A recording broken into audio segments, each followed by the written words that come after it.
का समय निकल गया। महामंत्री के द्वारा पता लग गया देवव्रत को कि मेरे पिताजी शादी करना चाहते थे लेकिन दीवाल हम बन गए।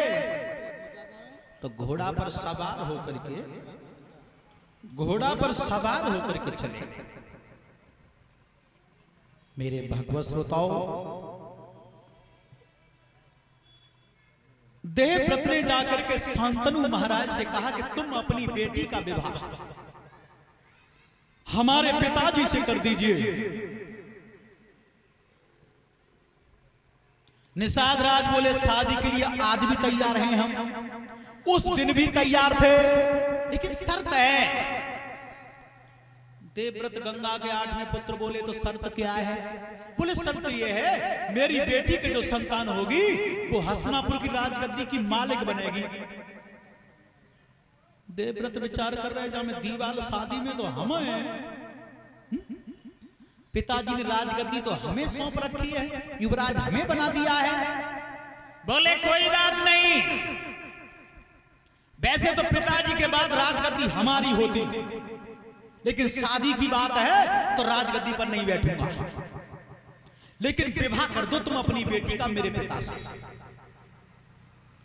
निषाद राज बोले मैंने मान लिया तुम राजगद्दी पर नहीं बैठोगे, तुम क्षत्रिय हो, तुम्हारी संतान होगी वो भी क्षत्रिय होगी, और हम जाति के मल्हा हैं।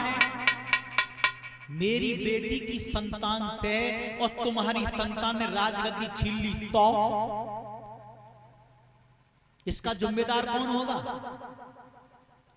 देवव्रत ने कहा तुम्हें यह भी डर है कि मेरी संतान तुम्हारी बेटी की संतान से राज छीन लेगी?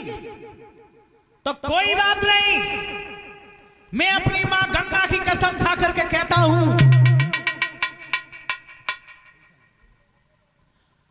भीष्म पढ़ लेता हूं आज के बाद कभी नारी जाति का चेहरा ही नहीं देखूंगा ताकि मेरे संतान हो जाए। बोलो अब शादी के लिए तैयार हैं आप? निषाद राज बोले अब तो तैयार हैं, तो तैयार है, ना तैयार है तो तैयार है, अब तो कोई परेशानी ही नहीं है।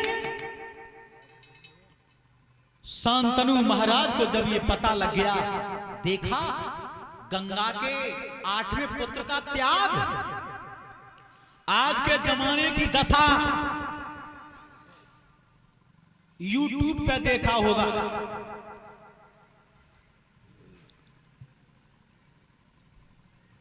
समाचार में सुना होगा, अखबार में पढ़ा